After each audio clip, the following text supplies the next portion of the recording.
everybody. Nice to be here. Yeah, and today we're going to be talking about Game on Tabletop. We're going to kind of dive into the platform, understand some more about it, and understand kind of what makes Game on Tabletop special that, can welcome new creators and new game designers to the platform. And if you have any questions for Laura, feel free to just drop it into the comments. It'll show up on our end, and we'll be able to answer those questions too. So to get us started, Laura, I would love for you to kind of start telling us about yourself, just you, how you got into the game, in the tabletop industry. I'm Laura. I'm 30 years old now, and I've been in this industry since 2014 through a very happy circumstance. I've been an avid gamer as always for a long time. It's been an absolute dream of mine to be able to start to work in that industry, and then kind of like through different connections, I ended up working at Convention Essen for a French RPG publisher because I am German, and so I spoke German, so that was helpful. And then they hired me on for a lot of different projects, and I've been with them ever since. And so Game On is also a project from them, which is kind of like, I was split off, but it's still part of the company. So that's me and my little story, how I came into that industry. That's awesome. And so now I guess this is like a great segue into Game on Tabletop, right? Tell us more about the platform, like its history, how long it's been around, what we can do on the platform itself too. Yes, so Game On started out from the need by this publisher that it still belongs to when they wanted to run crowdfunding games back in 2013, like really when it started to pick up. And so big platforms like Kickstarter were not yet really available for French publishers. And so they built their own platform on their own website and ran with that, and that worked really great. And so a couple of other French publishers started using it too, and then German publishers. And so it kind of like grew a bit. And then at some point, we realized that there were other people out there, internationally speaking, that were also looking for other opportunities, for other alternatives, something that's more dedicated to the table space and will also allow more functionality and be a solution to a lot of common problems that are a part of crowdfunding. And so it became Game On. So we renamed the platform, we translated it, we built a bunch of new features, and we made it into a platform that's now available for all kinds of tabletop related games or projects, and also internationally. Love it. Love it. You mentioned that, this was kind of a result of some issues or some problems people were facing when they were trying to launch on crowdfunding. Would you mind kind of talking us through like what these issues were and how, Game On was able to really like overcome that with the platform itself?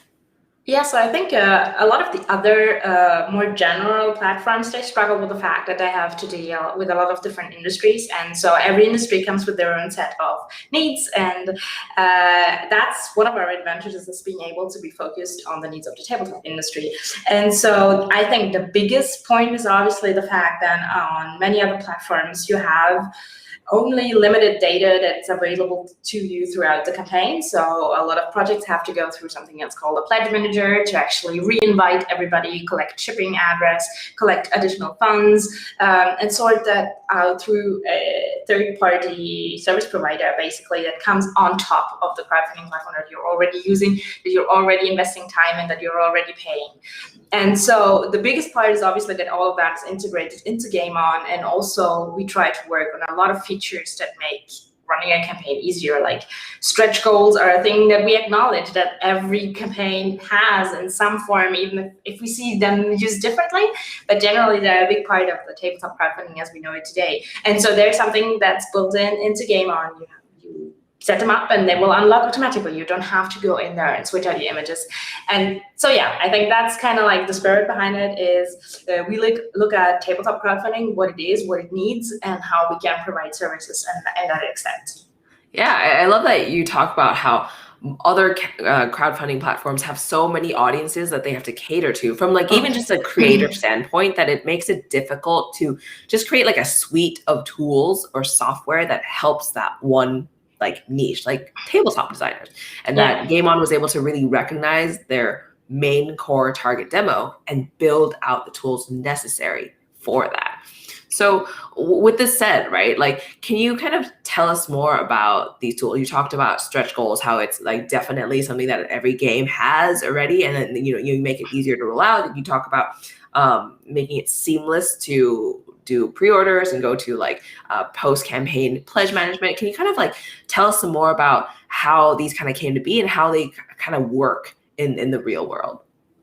So the main idea of Game On is that a client should come to the platform and kind of be able to select as much as possible around what they're actually getting, right? So that means that they can fill up their shipping address. In most cases, they will pay for shipping right away. They can select the entirety of what they want to have in their pledge in detail. On other platforms, there sometimes are no add-ons, so they have to just like randomly add additional funds and then later figure out what they actually wanted to get. And the idea for Game On is, no, you go in and you can select that add-on or you can add it, which doesn't mean that you cannot come back and modify throughout the campaign, or that the creator cannot add more stuff. But yeah, the idea is to have something where they go through, and then basically the backer can either choose to come back and modify and they still continue to share and explore with the creator, or they have their order in and they're sure they're gonna get it at the end, and they don't have to necessarily come back or check their email inbox to double check if there is like a pledge management invitation. So that's kind of like the streamlined idea behind that. And we've built a lot of things that continue to go into that sense. Like one of our new features is our digital loot, which is basically a digital file fulfillment library. So like if you have a board game and you have a print-to-play version, people can then download it on the website, or if you're an RPG publisher, you can have the PDF versions of your books to be available through Game On. Don't have that additional third step. And I think that's our philosophy behind it, figuring out what are the parts that are really making a difference in a streamlined process for tabletop games, and trying to build them in. Got it. Yeah, I love that. Like really just kind of cutting out all these different steps game designers have to go through in order to like get products to people in a way too, right? Like it's just making it simpler, just honing it down to just the basics, simplifying.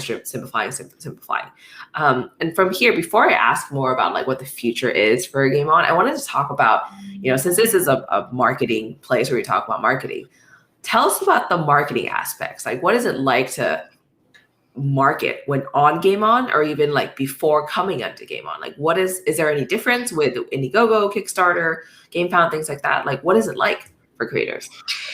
So I think this journey is very similar to a lot of platforms, because I think what makes a lot of projects really stand out is the effort and time and resources you put into building your audience. I know you talk about that a lot, right? Audience is key. That's your number one point, and that's true for crowdfunding as a whole, I think. And so that's pretty similar with our platform. You have to bring in your peeps. You have to bring in your folks that will back you, that will be there day one. So obviously that's my first recommendation that we can give. We will also try to push through our own audiences, through our social media, to our newsletter, to our backers. The fact is this Game On is a different spot. It's tabletop gamers that are looking for the next big hit or the next amazing project that might not see the light of day otherwise. And so obviously it's more of it's obviously a smaller space than a big general platform might be, but it's also a much more curated place, because the people that come there and that visit our website day to day, well, they come there to buy games, right? And so you have already narrowed it down a lot to have a potential audience that's going to be present that might potentially be interested in your project. Also, we always try to work as closely as possible as we can with creators. Obviously, it's their job to build their campaign and also their job to do the marketing, but we're always there to talk with them and give ideas if we have some, or also to pick up on ideas they might have. Like sometimes creators have great ideas, but they don't have necessarily the resources or don't know how. And if there's something that we can do as Game On to support that, we're always also super interested in helping build something. Got it. So it's not only like, hey, you're building community and then we can kind of help you with the understanding the marketing side of things, but it seems like Game On is kind of getting more into the weeds of how a creator launches too, right? Like making sure to correct me if I'm wrong, but like giving pointers and tips where necessary too when working with a creator. Of course, so we try our best in that, and obviously we are also just a small team, right? And we cannot be there all the time for creators, but we try to spend as much time as possible in the beginning, throughout the project, after the project, as much as we can. And we're always really happy to share our knowledge. It's kind of like about making it less overwhelming to start out with crowdfunding, or also for repeat crowdfunders, making it more durable, right? Working on pain points that come back a lot, right? Figuring out, talking to the teams, making sure they are aware of what needs to go into crowdfunding and who needs to be involved and who do we need to talk to. And obviously, I mean, creators, you know that, right? You talk to a lot of creators as well. They are looking for so many resources, and there's so much to be taught. There's so much to know, basically, and we cannot fill all of the gaps, but we do as best as we can. And I'd say I'm pretty close to a lot of people we've worked with, and it's a very special place to be in, to see them also like sometimes at the lowest and sometimes at the highest, right? The whole stress and the whole roller coaster that's crowdfunding. We try to be as close as possible with our creators. Got it. Yeah. So it seems like, again, there's that relationship that you're building with your creators, and you're it's not like maybe some other platforms where you're just kind of left to your own devices and kind of, hey, just go ahead and do it and hope you succeed in a way, right? So it seems like, again, there's a lot of education in the front end that Game On is offering to creators who are kind of looking to crowdfund, right? Can you tell us more about some of the educational resources that you have? Because I've personally even seen a lot of the videos that have been published about this. So kind of it'd be great if you kind of go into this and where and what people can find. Yeah, absolutely. So that's something that we still building, and we definitely want to build more and more. That we've started out. So it started out with just talking to the creators, right? Just basically at least have one call, go through their project, figuring out as well where do they need help or where are they good to go, right? We've also done already like personalized coachings. It's sometimes I'd go visit that publisher and I talk to every member in their team and kind of like give them in-depth crowdfunding crash course, basically. So those are things that we've been doing as well, and we want to work obviously on more resources. So we're building a blog, we're building a YouTube channel that Celine, my colleague, is doing, and I think that's really great. There's so many topics that we want to cover in there, because there's so many questions. Sometimes it's very difficult to kind of like build that all up, because projects are so different and they have so many different needs, and it's also one of the things I think why it sometimes takes us a lot of time to actually get those resources.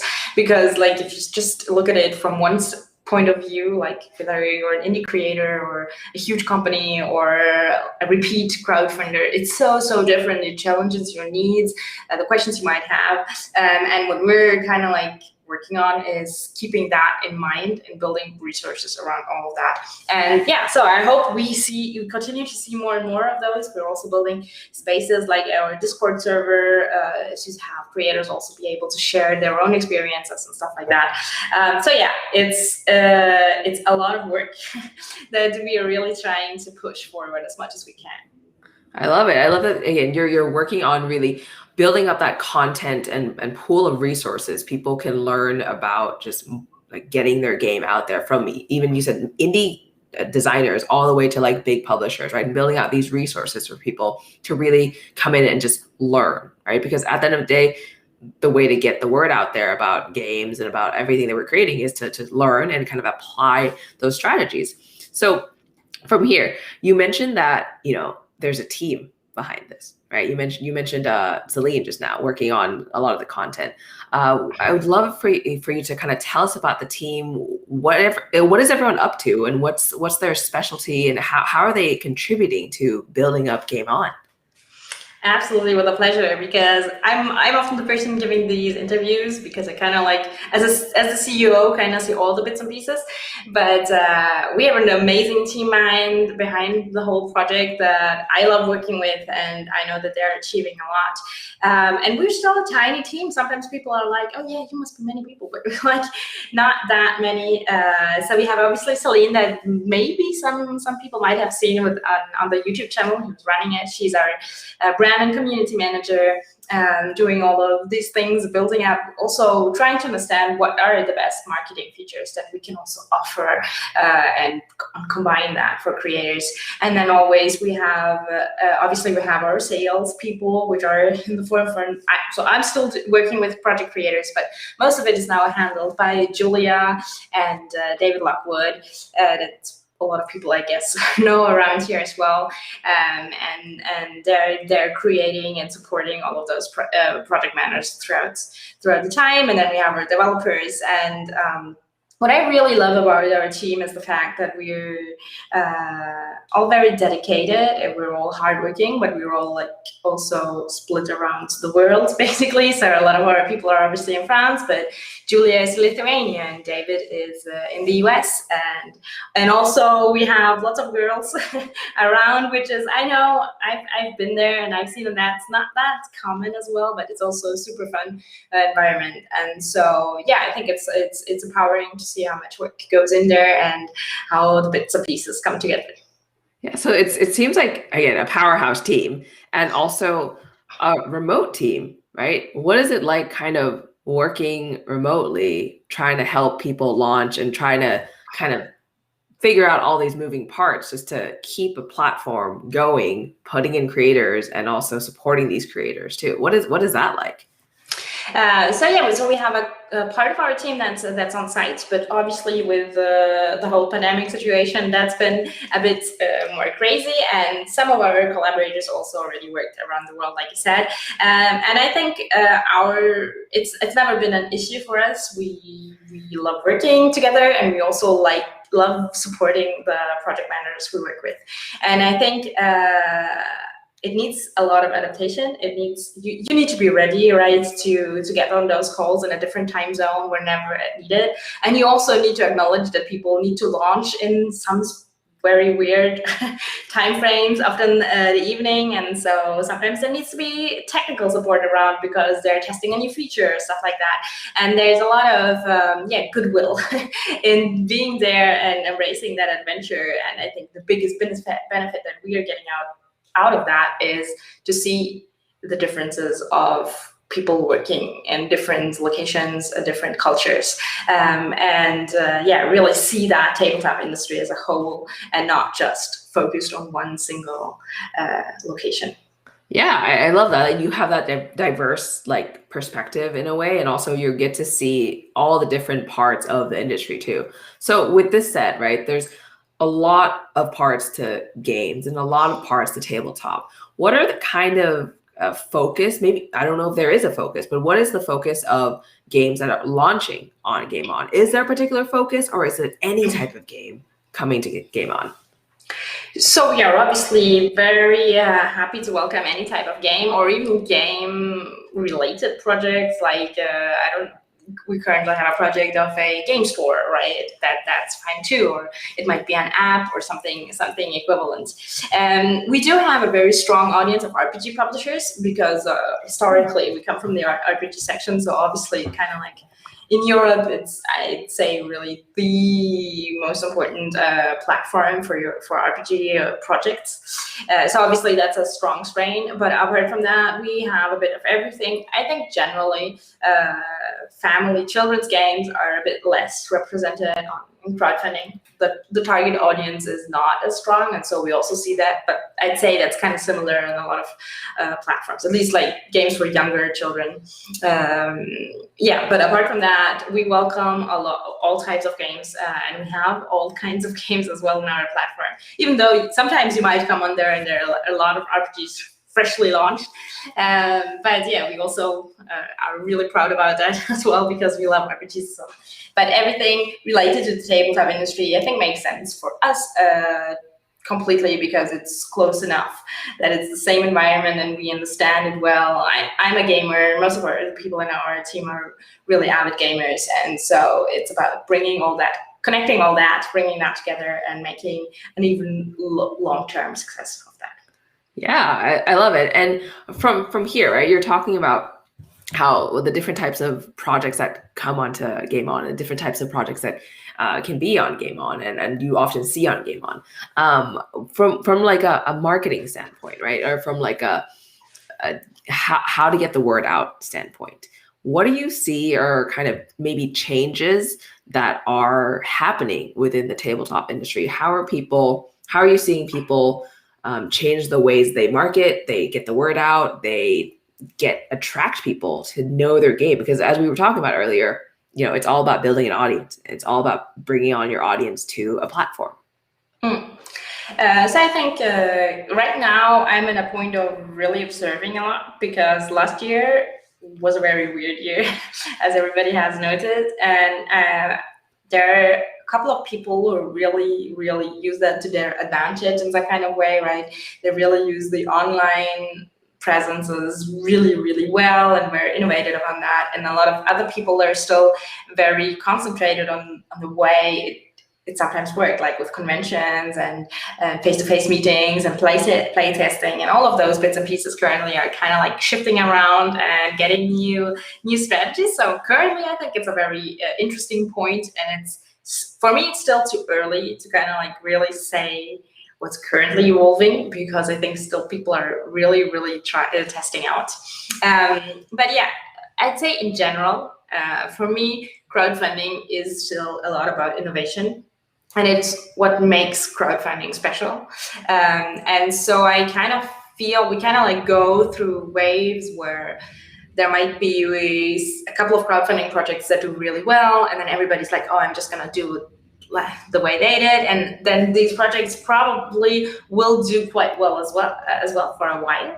And then it kind of gets too routinely, and you have to reinvent something. I think it's, for now at least, it's still in the essence of crowdfunding innovation. And so it changes so quickly. It's always ever evolving, and there are sometimes trends that come out, and then people are like, okay, that's the way I had to do it. I don't believe that to be true. I believe crowdfunding to be in constant evolution all the time, especially in these times, right? But as online business is getting even more traction right now, even more importance, it also opens up a lot of more opportunities for crowdfunding, because the attention is online, and a crowdfunding campaign most of the time happens online. So yeah.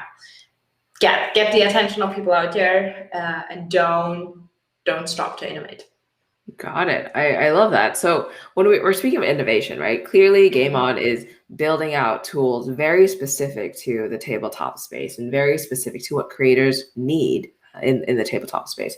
What are kind of your plans moving forward for Game On, right? Like, what are kind of the 5-year, 10-year even goals, and what can we look forward to when we go to Game On, go to check it out, go to see the types of like tools that you're rolling out for people?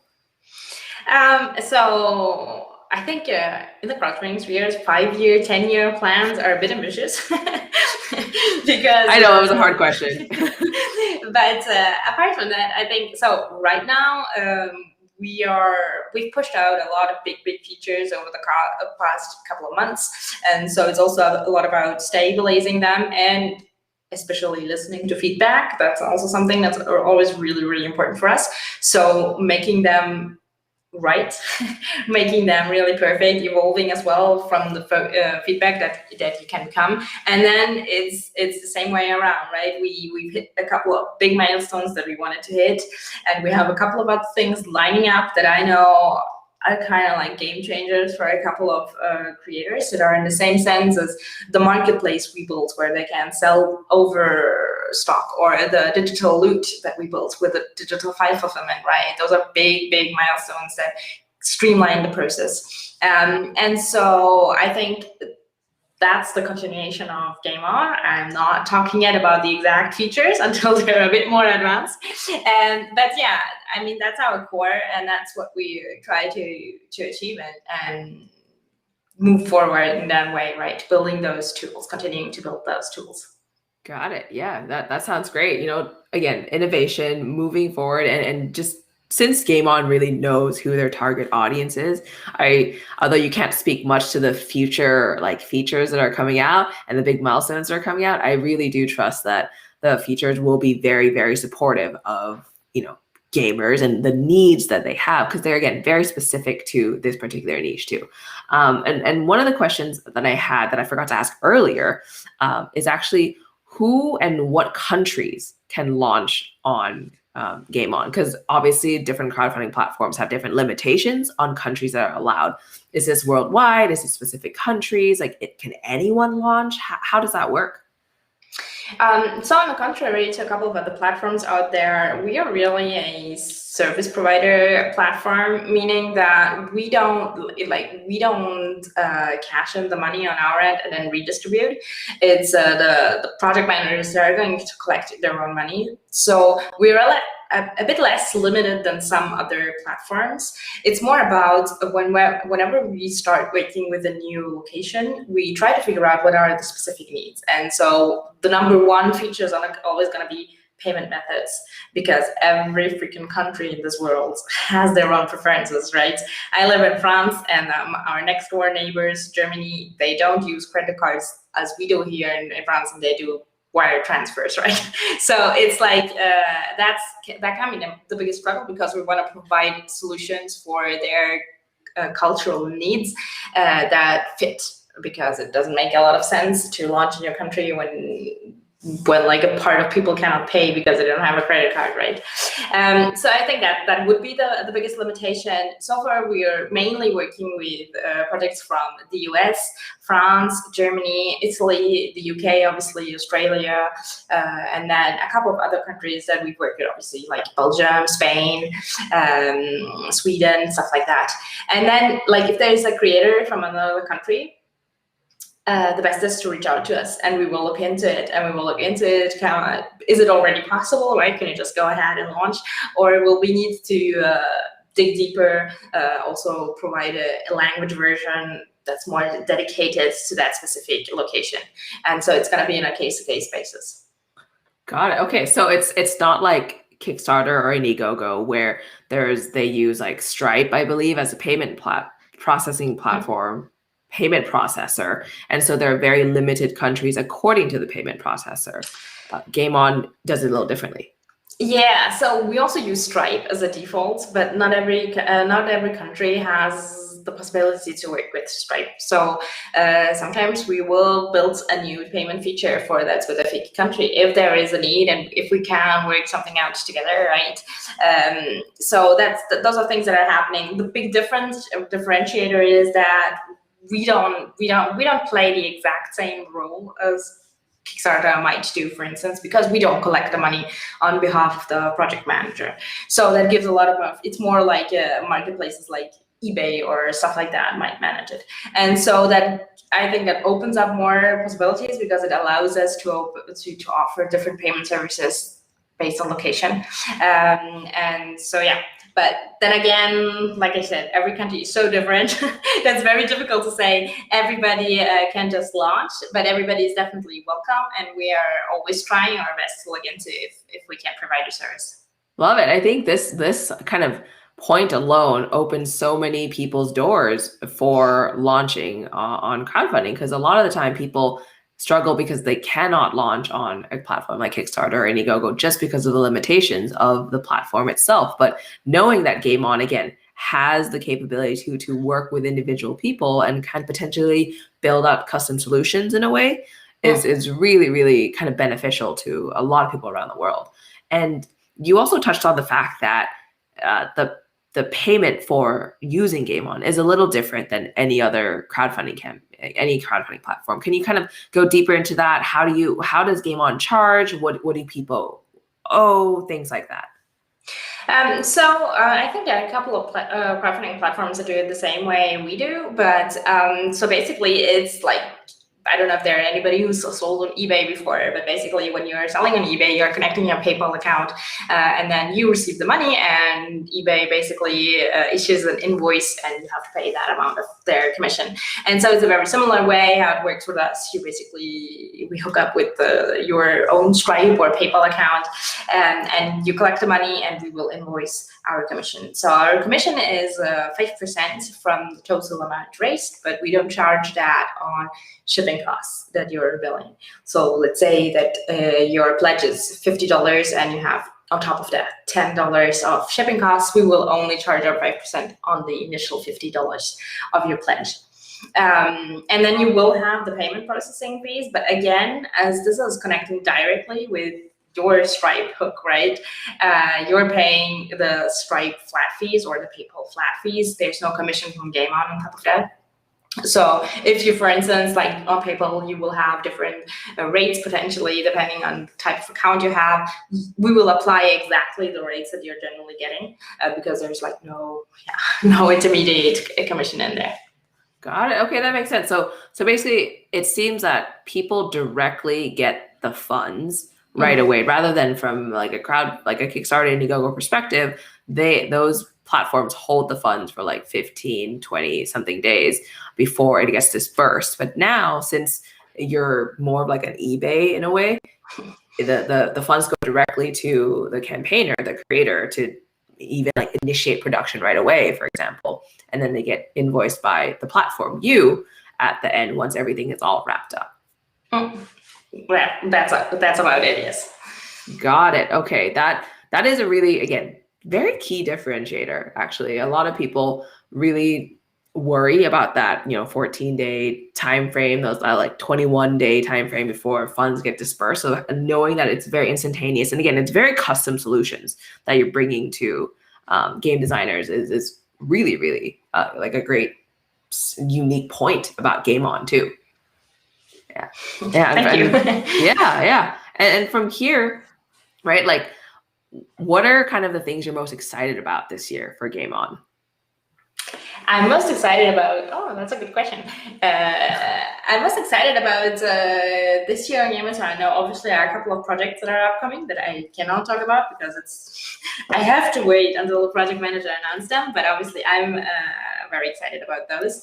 And then, like I said, most of it is about the new upcoming features and also finishing the ones, well, not finishing, but like fine-tuning the ones that are out there. Those are always things that I'm looking forward. And then is also everything about the reflection about how to move on in this digital world that's less convention-based. I know we've been through all the conventions all year long initially, so that changes a lot.